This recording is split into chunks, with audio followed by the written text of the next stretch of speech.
ng kanyang ngalan. Purihin siya ay awitan at papurihan magpakailanman. Purihin siya ay awitan at papurihan magpakailanman.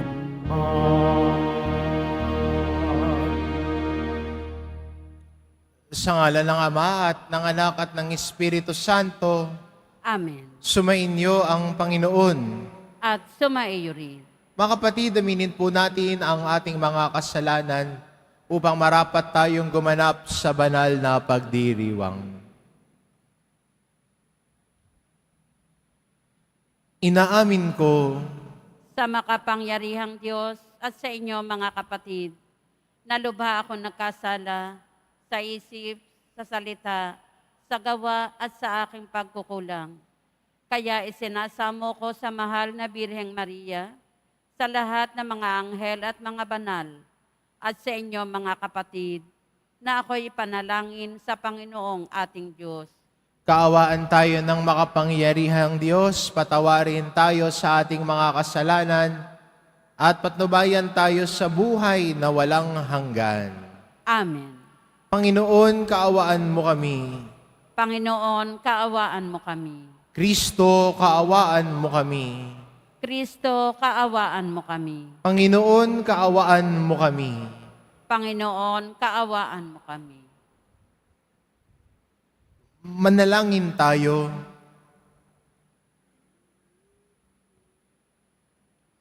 Ama naming makapangyarihan, ang iyong dakilang maawain ay nangingibabaw sa aming ginagawang kabutihan at idinadaing na mga kahilingan.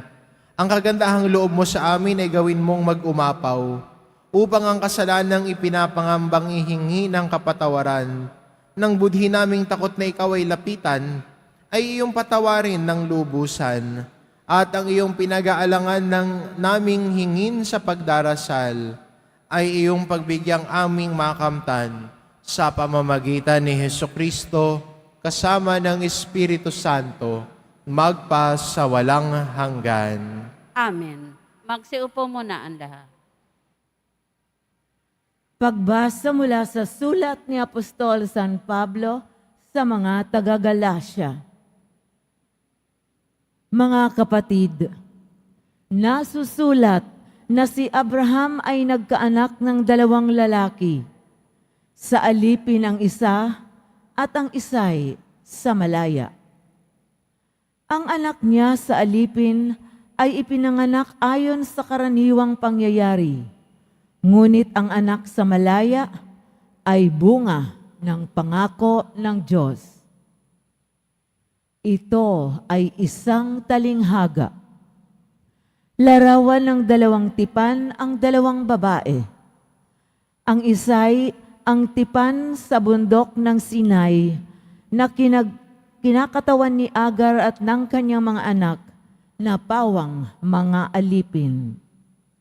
Ngunit ang Jerusalem na nasa langit ay malaya at siya ang ating ina. Ayon sa kasulatan, magsaya ka, o babaeng hindi nagkaanak. Humiyaw ka dahil sa kagalakan. Ikaw na di nakaranas ng pagdaramdam sa panganganak, sapagkat higit na marami ang anak ng babaeng nangungulila kaysa babaeng may asawa. Kaya nga mga kapatid, hindi tayo anak ng alipin, kundi ng malaya. Pinalaya tayo ni Kristo upang manatiling malaya. Magpakatatag nga kayo at huwag nang paalipin muli. Ang salita ng Diyos. Salamat sa Diyos. Ngalan ng Diyos ay dangal ngayon at magpakailanman. Ngalan ng Diyos ay idangal ngayon at magpakailanman. Dapat na magpuri ang mga alipin. Ang ngalan ng poon ay dapat purihin. Ang kanyang pangalan ay papurihan, magmula ngayon, magpakailanman. Ngalan ng Diyos ay idangal, ngayon at magpakailanman. Buhat sa silangan hanggang sa kanluran, ang ngalan ng poon pupurihing tunay. Siya'y naghahari sa lahat ng bansa, lampas pa sa langit ang pagkadakila. Ngalan ng Diyos ay idangal, ngayon at magpakailanman. Walang makatulad ang Panginoong Diyos, na sa kalangitay doon naluluklok. Buhat sa itaas siya'y tumutunghay, ang lupa at langit kanyang minamasdan. Mula sa alabok ang mga mahirap, sa pagkalugami ay itinataas. Ngalan ng Diyos ay idangal, ngayon at magpakailanman. Magsitayo po ang lahat.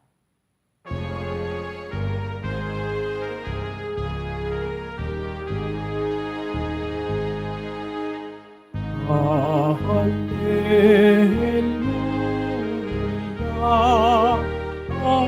hallelujah, hallelujah,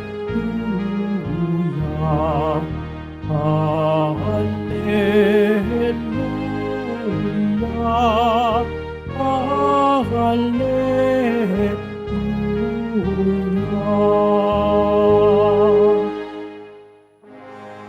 Tingin niyong lahat ngayon ang tinig ng Panginoon sa loob na mahinahon. Hallelujah,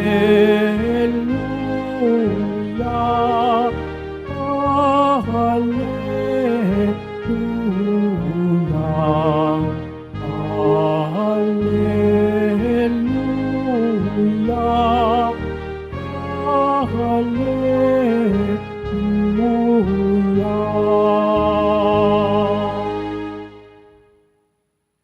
Sumainyo ang Panginoon, At sumaiyo rin. ang mabuting balita ng Panginoon ayon kay San Lucas.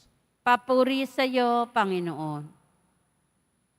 Noong panong iyon, samantalang dumaragsa ang mga tao, sinabi ni Jesus, "Napakasama ng lahing ito. Naghahanap sila ng palatandaan mula sa langit, subalit walang ipapakita sa kanila, maliban sa palatandaang inilalarawan ng nangyari kay Jonas. Kung paanong naging isang palatandaan si Jonas sa mga taga Ninive, gayon din naman magiging isang palatandaan sa lahing ito ang anak ng tao. Sa araw ng paghuhukom, titindig ang reyna ng timog laban sa lahing ito, at sila'y hahatulan niya ng kaparusahan, sapagkat nanggaling siya sa dulo ng daigdig upang pakinggan ang karunungan ni Solomon. Ngunit di hamak kay Solomon ang naririto. Sa araw ng paghuhukom, titindig ang mga taga Ninive laban sa lahing ito at hahatulan ng kaparusahan, sapagkat nagsisi sila dahil sa pangangaral ni Jonas. Ngunit higit na di hamak kay Jonas ang naririto. Ang mabuting balita ng Panginoon. Pinupuri ka namin, Panginoong Heso Kristo. Magsiupo muna.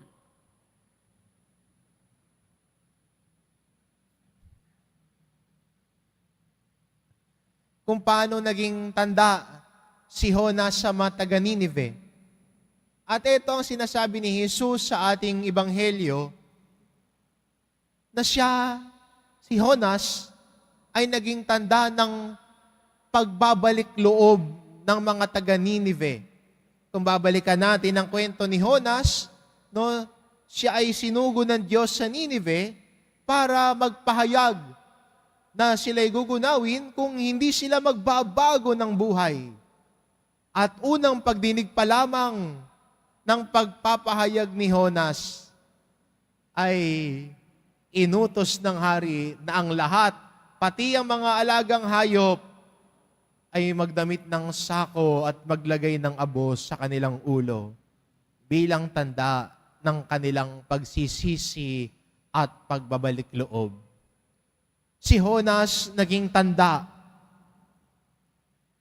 ng panawagan ng Diyos sa pagbabago ng buhay at sila'y nakinig. Pero sa Ebanghelyo, sinasabi ni Jesus, napakasama ng lahing ito. Sinasabi niya sa mga harap niya. Bakit?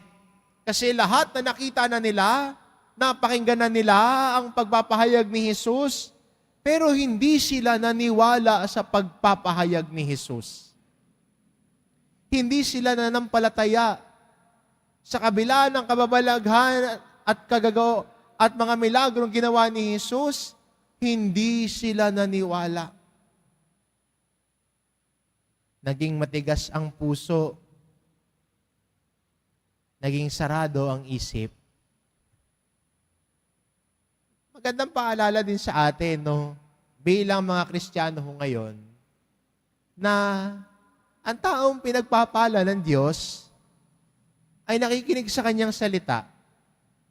Ang taong pinagpapala ng Diyos ay lumalakbay patungo sa daan ng pagbabago ng buhay.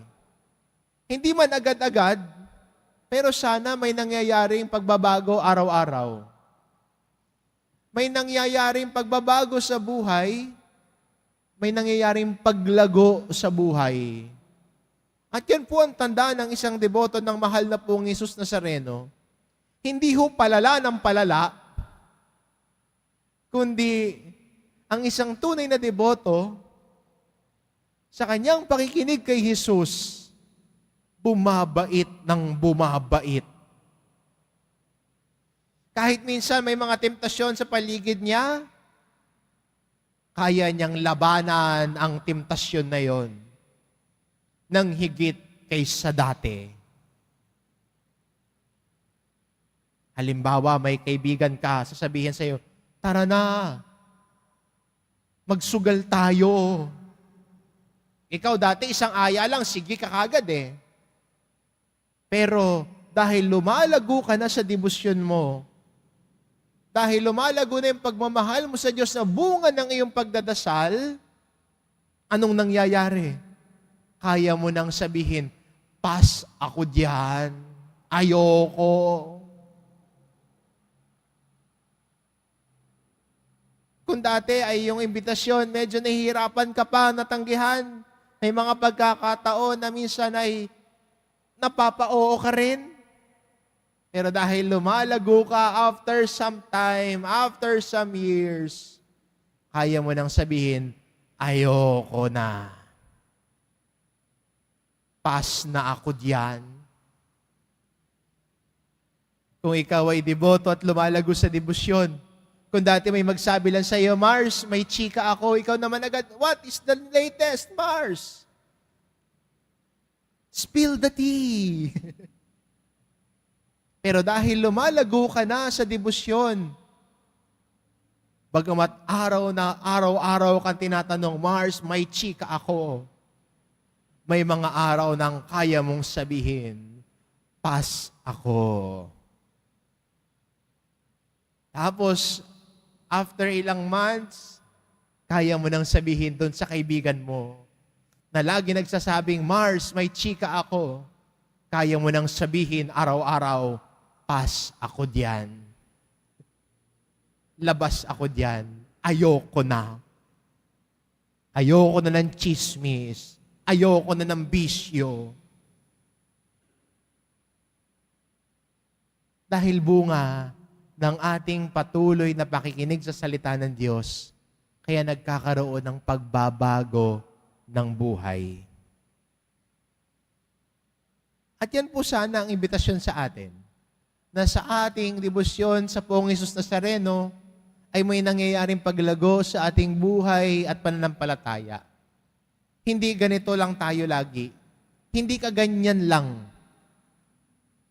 Hindi ka, ganito na lang ako, wala na akong magagawa. Hindi. Nilikha ka ng Diyos na may pagmamahal. At nilikha ka ng Diyos sa may kakayahan na magbago at lumago. And God knows that capability in you. God knows that you can do it. Magtiwala sa Kanya, manalig ka sa Kanya, pakinggan ang Kanyang salita, at hayaan ang salita niya ang humubog sa buhay mo. Kung ganun ang gagawin natin, nakikinig tayo sa salita ng Diyos na di hamak kay Jonas. Nakikinig tayo sa karunungan ng Diyos na di hamak kay Solomon. At ang taong nakikinig sa Diyos, pinagpapala ng Diyos. Ang taong nakikinig sa Diyos, nagbabalik loob at nagbabago ang buhay. At yan ang tunay na deboto. Amen. Magsitayo po ang lahat.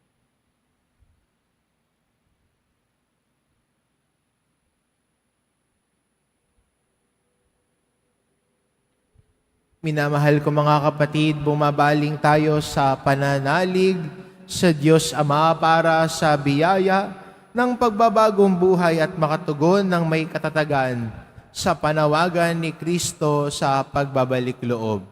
Ang ating itugon, Diyos na simbolo ng mga himala, basbasan mo kami. Diyos na mga simbolo at mga himala, basbasan mo kami. Ang mga puso ng lahat ng lalaki at babae naway mapanumbalik sa Panginoon na tumatawag sa daigdig sa pagsisisi, manalangin tayo. Diyos na mga simbolo at mga himala, basbasan mo kami. Atin nawan tanggapin ang buong mensahe ng Ebanghelyo, pati na ang mga salitang bumibigkas ng pagsubok at krus sa buhay. Manalangin tayo. Diyos na mga simbolo at mga himala, basbasan mo kami. Katulad ng mga mamamayan ng Niebe, naway itakwil natin ang mga masasamang pamumuhay at bumaling tayo sa Diyos ng buong pagpapakumbaba at nagsisising espiritu. Manalangin tayo. Diyos na mga simbolo at mga himala, basbasan mo kami. Ang mga may sakit at matatanda, naway makatagpo ng kasiguruhan at pagmamahal mula sa mga nag-aaruga sa kanila. Manalangin tayo. Diyos na mga simbolo at mga himala, basbasan mo kami. Ang mga yumao, naway tumanggap ng kapayapaan at kaligayahan sa kaharian ng Diyos. Manalangin tayo. Diyos na mga simbolo at mga himala, basbasan mo kami. Ama ng lahat, ibinigay mo sa amin ang tandaan ni Jonas upang mangunahang ipahayag ang pagdating ng iyong anak. Mula sa walang hanggan niloob mo ang kanyang muling pagkabuhay. Isama mo nawa kami sa kanya sa magpakailanman. Hinihiling namin ito sa pamamagitan ni Kristong aming Panginoon. Amen. Magsiupo muna ang lahat.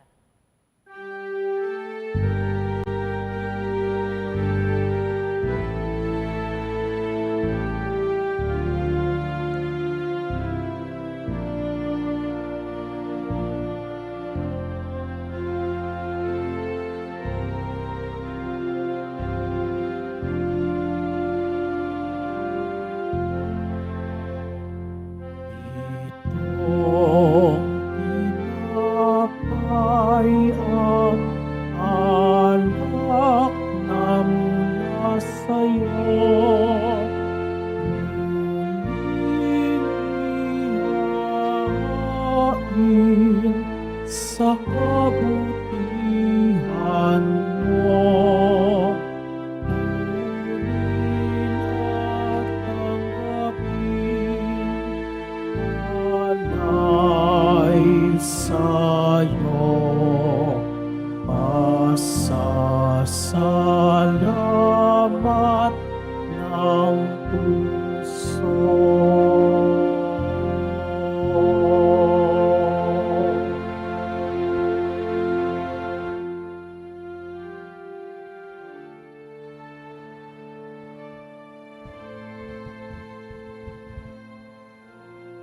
Tumayo na po ang lahat.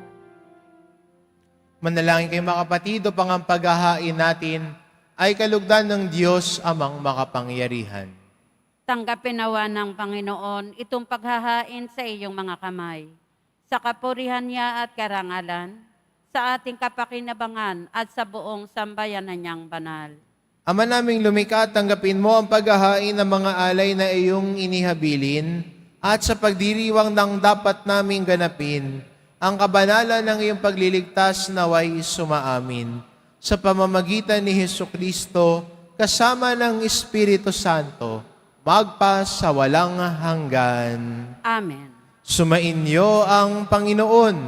At sumaiyo rin. Itaas sa Diyos ang inyong puso at diwa. Itinaas na namin sa Panginoon. Pasalamatan natin ang Panginoong ating Diyos. Marapat na siya ay pasalamatan. Ama naming makapangyarihan, tunay ngang marapat na ikaw ay aming pasalamatan. Ikinalugod mong likain ang sanlibutan na iyong pinagbabago at idinarangal sa pamamagitan ng iyong anak na kinalulugdan. Kaya't utang na loob ng iyong mga itinatangi at ng mga banal na kapiling mong lagi ang iyong paggiliw at pagkakandili. Kaya kaisa ng mga anghel na nagsisiawit ng papuri sa iyo, nang walang humpay sa kalangitan, kami nagbubunyi sa iyong kadakilaan. Santo, Santo, Santo, Panginoon Diyos ng mga hukbo, napupuno ang langit at lupa ng kadakilaan mo, o sana sa kaitaasan. Pinagpala ang naparirito sa ngalan ng Panginoon, o sana sa kaitaasan. Magsiluhod po ang lahat.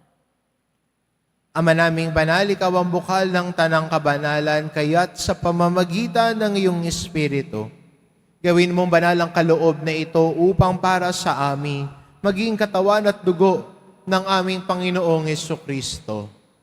Bago niya pinagtiis ang kusang loob na maging handog, hinawakan niya ang tinapay, pinasalamatan kanya. Pinagati-hati niya iyon, iniabot sa kanyang mga alagad at sinabi, tanggapin ninyong lahat ito at kanin. Ito ang aking katawan na ihahandog para sa inyo.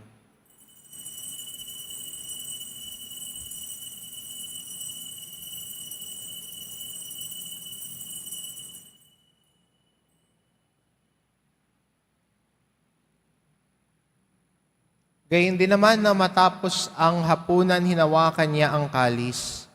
Muli kanyang pinasalamatan. Iniabot niya ang kalis sa kanyang mga alagad at sinabi, tanggapin ninyong lahat ito at inumin ito ang kalis ng aking dugo, ng bago at walang hanggang tipan. Ang aking dugo na ibubuhos para sa inyo at para sa lahat, sa ikapagpapatawad ng mga kasalanan. Gawin ninyo ito sa pag-alala sa akin.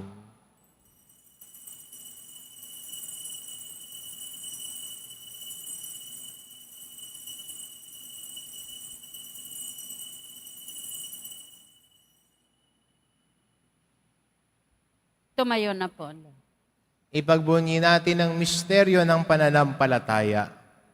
Si Kristo'y namatay, si Kristo'y nabuhay, si Kristo'y babalik sa wakas ng panahon. Ama, ginagawa namin ngayon ang pag-alala sa pagkamatay at muling pagkabuhay ng iyong anak. Kaya't inaalay namin sa iyon tinapay na nagbibigay buhay at ang kalis na nagkakaloob ng kaligtasan. Kami nagpapasalamat dahil kami iyong minarapat na tumayo sa harap mo para maglingkod sa iyo. Isinasamo namin kaming magsasalo-salo sa katawan at dugo ni Kristo ay mabuklod sa pagkakaisa sa pamamagitan ng Espiritu Santo. Ama, lingapin mo ang iyong simbahang laganap sa buong daigdig. Puspusin mo kami sa pag-ibig, kaisa ni Francisco na aming Papa at ni Jose na aming Obispo at ang Tanang Kaparian. Alalahanin mo rin ang mga kapatid naming nahimlay na may pag-asang sila'y muling mabubuhay. Gayon din ang lahat ng mga pumanaw. Kaawaan mo sila at patuloyin sa iyong kaliwanagan. Kaawaan mo at pagindapatin kaming lahat na makasalo sa iyong buhay na walang wakas. Kaisa ng mahal na Birheng Maria na ina ng Diyos, ng kabiyak ng puso niyang si San Jose, kaisa ng mga apostol at ng lahat ng mga banal na namuhay dito sa daigdig ng kalugod-lugod sa iyo, maipagdiwang nawa namin ang pagpupuri sa ikararangal mo sa pamamagitan ng iyong anak na aming Panginoong Hesu Kristo. Sa pamamagitan ni Kristo kasama niya at sa Kanya, ang lahat ng parangal at papuri ay sa iyo, Diyos amang makapangyarihan, kasama ng Espiritu Santo, magpa sa walang hanggan. Amen. Sa tagubilin ng mga nakagagaling na utos at turo ni Jesus na Panginoon natin at Diyos, ipahayag po natin ng lakas loob. Ama namin, sumasalangit ka. Sambahin ang ngalan mo. Mapasa amin ang kaharian mo. Sundin ang loob mo dito sa lupa para nan sa langit. Bigyan mo kami ngayon ng aming kakanin sa araw-araw. At patawarin mo kami sa aming mga sala para ng pagpapatawad namin sa nakakasala sa amin. At huwag mo kaming ipahintulot sa tukso at iadya mo kami sa lahat ng masama. Hinihiling namin kami adya sa lahat ng masama, pagkalooban ng kapayapaan araw-araw. Iligtas sa kasalanan at ilayo sa lahat ng kapahamakan. Samantalang aming pinananabikan ang dakilang araw ng pagpapahayag ng tagapagligtas naming si Hesu Kristo. Sapagkat iyo ang kaharian at ang kapangyarihan at ang kapurihan magpakailanman. Amen.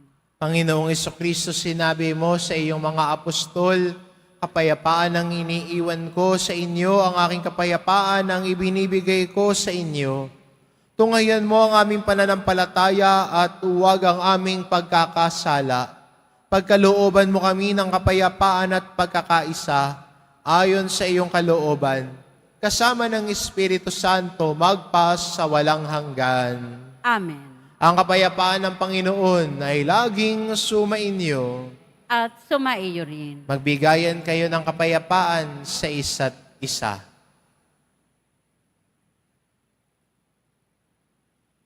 Kordero ng Diyos na nag-aalis ng mga kasalanan ng sanlibutan, maawa ka sa amin. Kordero ng Diyos na nag-aalis ng mga kasalanan ng sanlibutan, maawa ka sa amin. Kordero ng Diyos na nag-aalis ng mga kasalanan ng sanlibutan, ipagkaloob mo sa amin ang kapayapaan. Magsiluhod po ang lahat. Itong kordero ng Diyos, ito nag-aalis ng kasalanan ng sanlibutan. Mapalad ang mga inaanyayahan sa kanyang piging. Panginoon, hindi ako karapat-dapat na magpatuloy sa iyo, ngunit sa isang salita mo lamang ay gagaling na ako.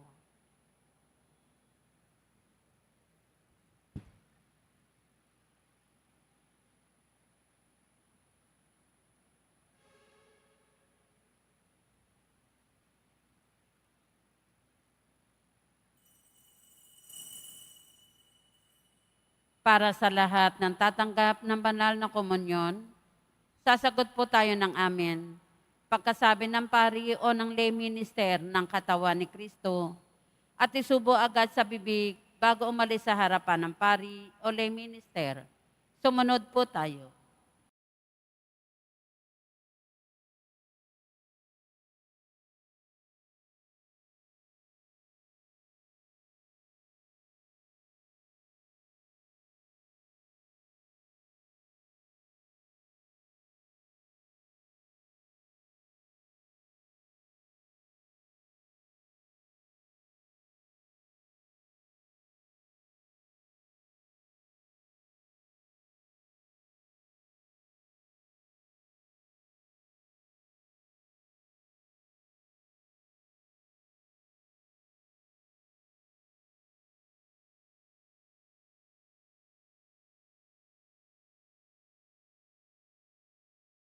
Langin tayo. Ama naming mapagmahal, ipagkaloob mong sa pagsasalo namin sa pagkait inuming banal, kami ay maging katawan ni Kristo na aming pinakinabangan sa pamamagitan niya, kasama ng Espiritu Santo, magpa sa walang hanggan. Amen. Sumainyo ang Panginoon. At sumaiyo rin. Mahal na pong Isus Nazareno, inihayag mo sa pamamagitan ng krus ang walang maliw na pag-ibig ng Diyos sa sangkatauhan. Pakinggan mo ang kahilingan ng iyong angkan na nagsusumamo sa iyo. Makamtanawa nila ang iyong katugunan at tanggapin ang kasagutan na may utang na loob na tinatanaw. Basbasan din po ninyo ang mga may daladala nilang imahin at dasalan sa pamamagitan ng bendisyon na ito, na may maalala nila ang mga pangako nila noon sa binyag, na ikaw ang kanilang iibigin at paglilingkuran bilang Panginoon magpas sa walang hanggan. Amen. At pagpalain kayo ng ating mapagmahal na Diyos, ang Ama at ang Anak at ang Espiritu Santo. Amen. Humayo kayo, taglay ang kapayapaan ng poong Jesus Nazareno. Salamat sa Diyos.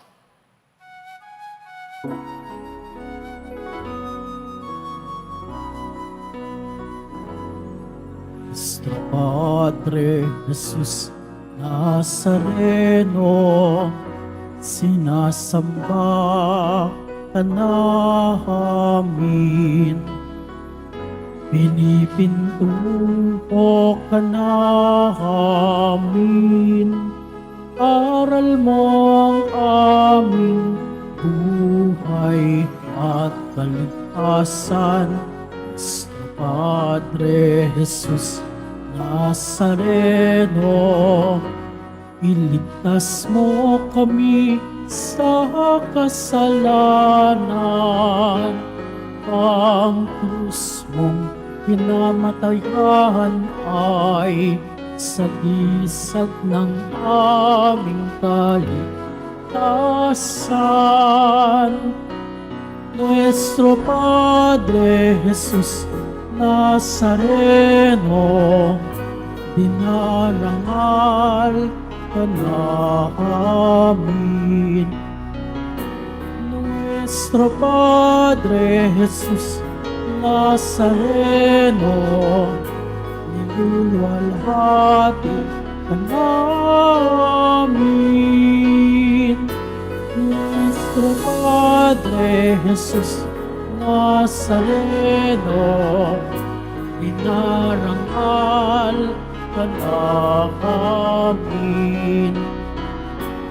Nuestro Padre Jesus Nazareno, niluluwalhati ka namin.